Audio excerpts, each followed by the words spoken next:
January ni som panga sang ni som ni paruk ane tuan hianin United States te UK te chuanin Middle East atang hianin an sipai then khat te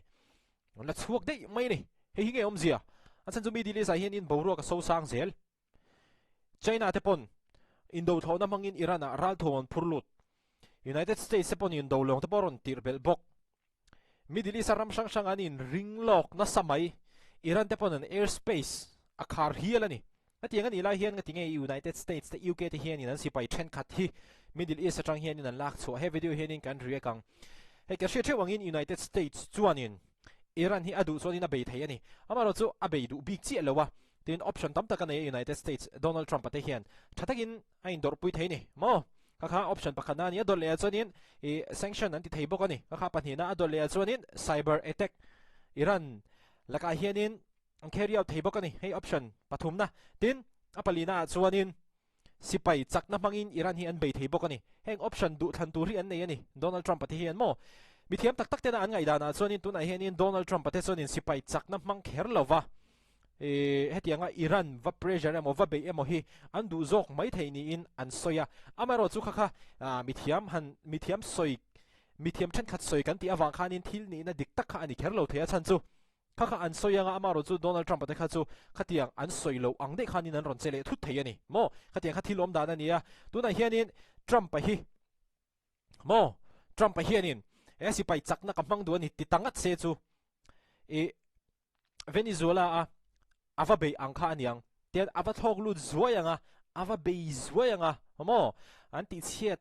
enge Iran sarkar mun poi mole khami anin rail bol na atana infrastructure poi mo tak tak te kha Donald Trump le apol te chonin anvat ti cheke wanga an ron thok chuak le dei thei ani hei hi Donald Trump te chonin anti theia hetianga enge indo vak vak kherlo khan mo hati khan an ti thei ani amaro chu hei hi athaber lowa hetianga anva be izeu khan Iran kha anva ti thin rim thei ani kha Iran khan in phuba aron la let ve thei chu van chonin kha pokha Donald Trump te pokhan film khur ni in alang khop mai ani achan chu tuna hianin Iran hianin missile hi sang ni chuang an nei ani tin Iran chonin proxy an nei kan ti to kha ni kum lama te pokan reactor to mun sang sanga ram sang sanga Iran chan tu helpol hei te ne tak tak tiang chi kha an tam mai ani mo Hezbollah Lebanon an oma chonin Iraq te pon oma Yemen a Houthis an oma chonin Gaza te po Iran chan pol kha ti han hel ho kha an tam mai ani khang khanin boina kha an ron tipun lun zual thei ani this one adole chonin engwangin nge United States UK te hianin an sipai then kha thi Middle East atanga an lak chu kan ti chuan tuna hianin abikin khami Qatar-a khuarin United States hianin sipai sing khat vela nei ani khang sing khat zinga lema atang kai lo zual ti mai tiang atang kai lo ai mai in anin dai lutuka ti de khatia khadin han soi zo kila mo sipai omte khanin dai lutuka chu wan chuanin na tho tur nei lem lo mo khatiang extra deu ang khatuna hianin United States te chuanin Middle East atang hianin an la chuaka he thila hi a serious ang rengkhop maya achan chu thil pahni entir thei ani apakhatna chuanin anin la chuak pa ngai ve rengot kha ni thei achan chu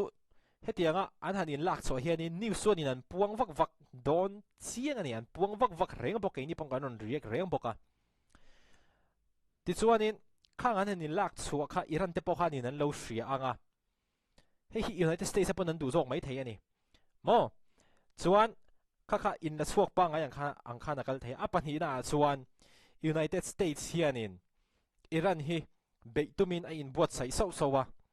Iran ina phubaron lak leta Middle East United States sipai mun sang aron beilet poa thile hliam an tam lutuk lo na turatan le ami poimo chin le atul ang chin chia an om theina turatan khan tuna a extra ang chi ho hi Middle East atang hianin United States te UK te hianin an thiarchhuak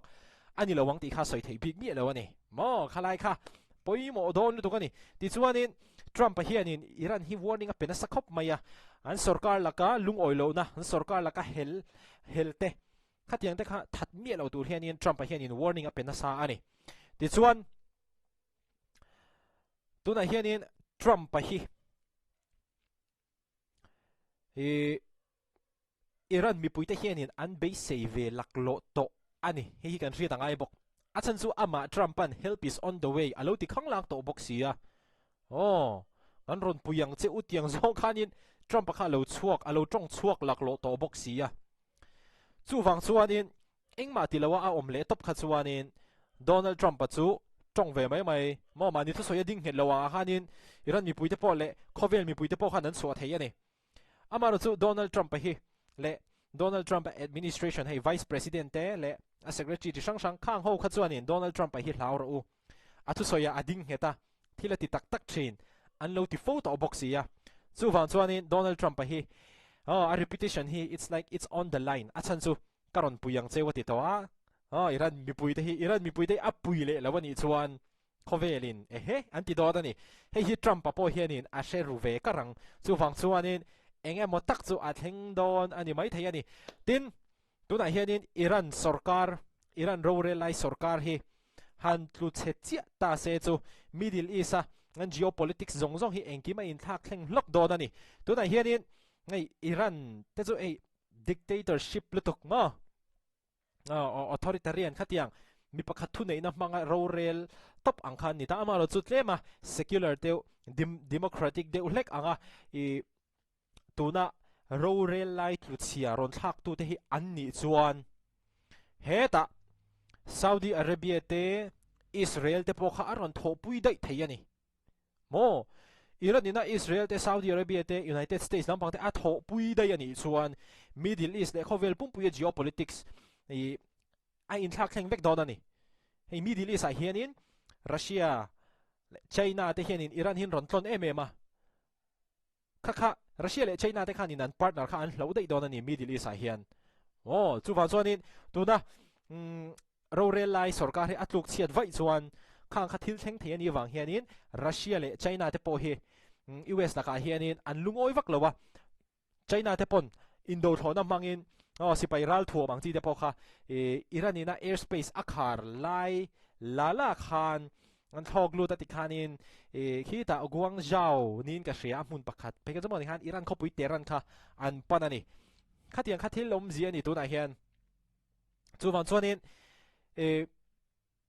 news chen khata Trump hianin hei ka beile lo mai thei ani tiang hoi zong de te po khanin lo tong chuak ve de te po ni mai theia amaro chu a hriat lo ani Donald Trump chu mo khatiang khanin atikeu ti khan soyanga arom tile thut mai thei ani mo chu wang chuanin ngai chang rengang engmon ni thleng om ni chuanin kan ron update watang maro chu tuna kan han hriat thei chin chu Qatar-a US airbase atang hianin United States te UK han sipai te chuang bang then khat kha an thiarchhuak to a mani tak chu thleng don let's go le video này em mule theu don